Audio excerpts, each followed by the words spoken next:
Say what's cutting.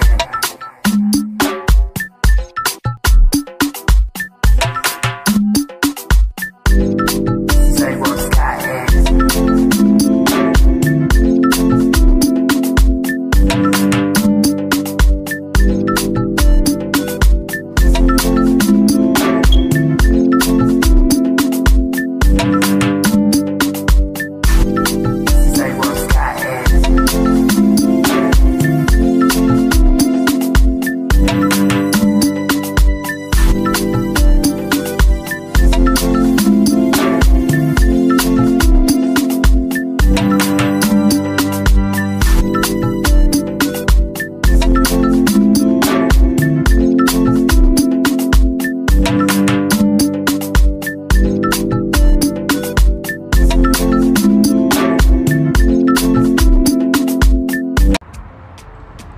Hey beloved, it's Ines again. Welcome back to my channel. Welcome to my new subscribers. If you have subscribed to my channel, join the family. On this video, I'll be hitting you up. Hitting you up with another story time. Called how I dated a church guy for 9 months. If you haven't watched part 1, you should watch part 2. If you haven't watched part 1, you should go watch it. Pause this one, give it a like, go watch the part 1 and enjoy me after.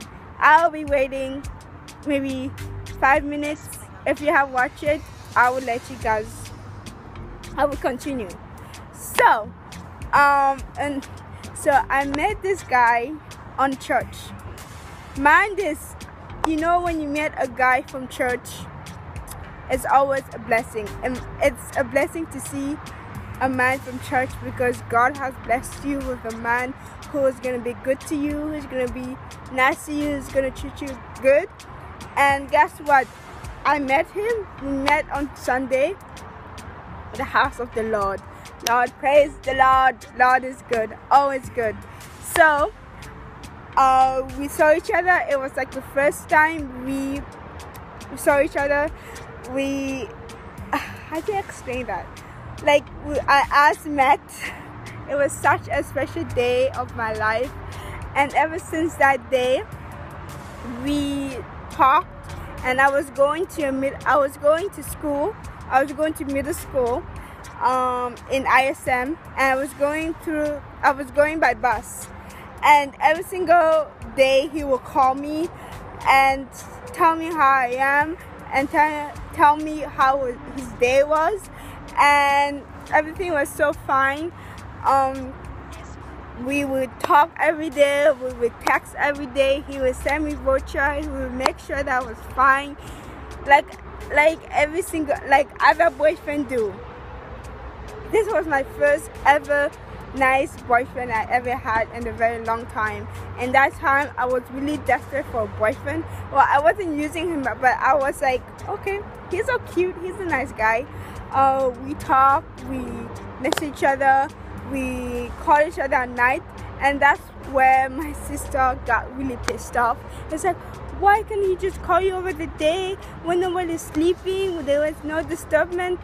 And so at night, I'm like, I'm so sorry, he works at night, he cannot call me in the middle of his work, or he would get fired. So that was good.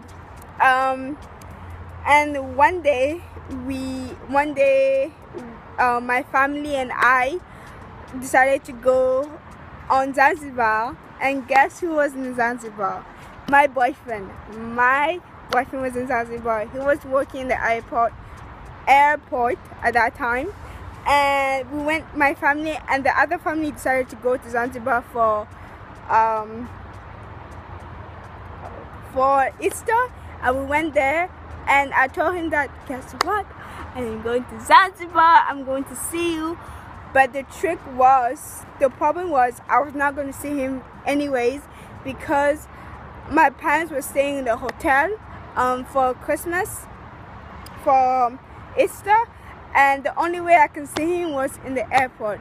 So the day arrived, and when the day arrived that we went to went to Zanzibar, and guess what? We met, but we didn't meet immediately. My sister because I told my sister that I'm dating this guy. His name is Adam, and blah blah blah. And he's like, is that him? Like, yeah. And then, oh my gosh, it was so nice to see him. Since we always talk on the phone, we Skype, but I only see his face. But like seeing your boyfriend for the first time, it was a little bit awkward, but it was really exciting. You only see your boyfriend through talking through video, but you never see him in person. So it was really nice to see him. And when I met him, I was a little bit awkward. I didn't know, because it was awkward at first because my family was there, and my family was with me, and plus my family's family was with me, so I couldn't like be all lovey-dovey with him. So I I talked to him, and we had like a little chat, and he was talking to my dad. Guys, that was the most awkward thing I ever had in my life. Actually, my boyfriend talking to my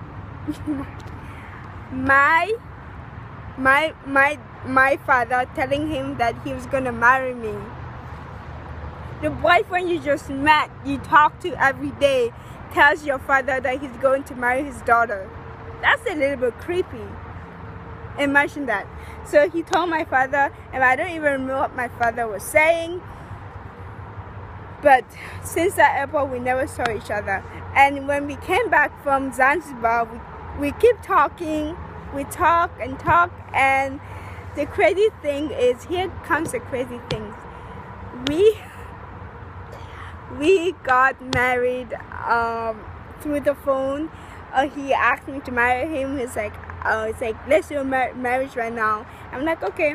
And then he's like, I take you in as a wonderful wife, for riches and poor, for sickness and health. And I did the same thing, saying, I take you as Mark as a willing husband, for riches and poor, for sickness and health, and we're married. That was a little bit crazy. That was crazy. I didn't know what happened. I was in love.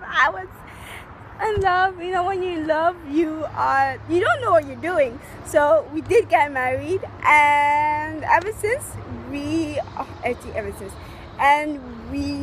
keep it that way. And one day when I was done with school, middle school, I asked my dad that I wanted to go to join my sister, and it's like, okay, I'm going to make that happen. So he applied to a lot of schools, and I got to that school, and I told my boyfriend that, I am moving in Canada. Here I am.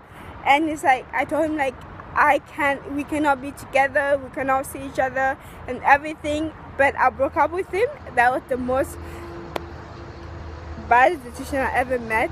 But afterwards, we went back together. And this is what really happened.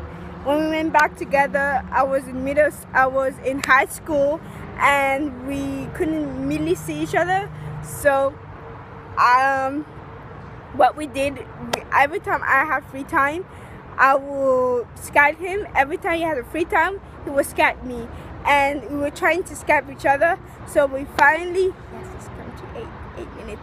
We finally saw each other on Skype, and that Skype day, he asked me to strip for him.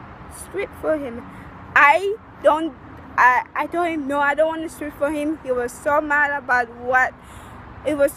that I couldn't do what he was asking. And he's like, oh, I can go and ask my ex-girlfriend to do it for you. Strip for me if you don't want. I'm like, fine, go ahead, go and ask your ex-girlfriend, because at that time I didn't want to do strip for him. What would I strip for a guy that I love? So I don't want to do anything for a guy that I love, because that means that he would get what he wants, and then he would just like, oh, I don't need you anymore. So that's why I didn't do it. And then I hanged up, and I was so mad.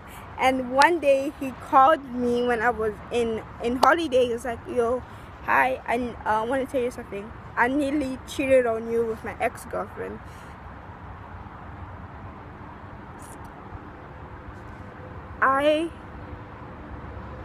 I was so mad. I'm like, oh my gosh. I was really furious. I was really mad. I'm like, why would you do that? Just because I didn't want to sleep for you doesn't mean you have to go to your ex-girlfriend, even though I told you. And then I broke up with him immediately, and that day he was trying to reach me, and then I had a friend, he's like, oh, this guy trying to reach him. I'm like, I don't want nothing to do with him. And then we stopped, and for days I couldn't like sleep. I couldn't do anything productive. I was in my corner. I wasn't crying. I was dirty. I couldn't take a shower. Yeah, that's the end of how I dated a guy for 9 months. That's the end of the story. Now he's happy. He's going out with a girl. I wish him the best. May God bless him and his girlfriend, and we're still friends. I'm friends with my exes, but it doesn't mean that I will go back with them. So yeah, that's the end of the story. This was my longest relationship I ever had out of many boyfriends I had. And yeah, and it's a story. Thank you for listening to me. Make sure that you go watch part 1 so you can understand part 2. And deuces. Bye, beloved.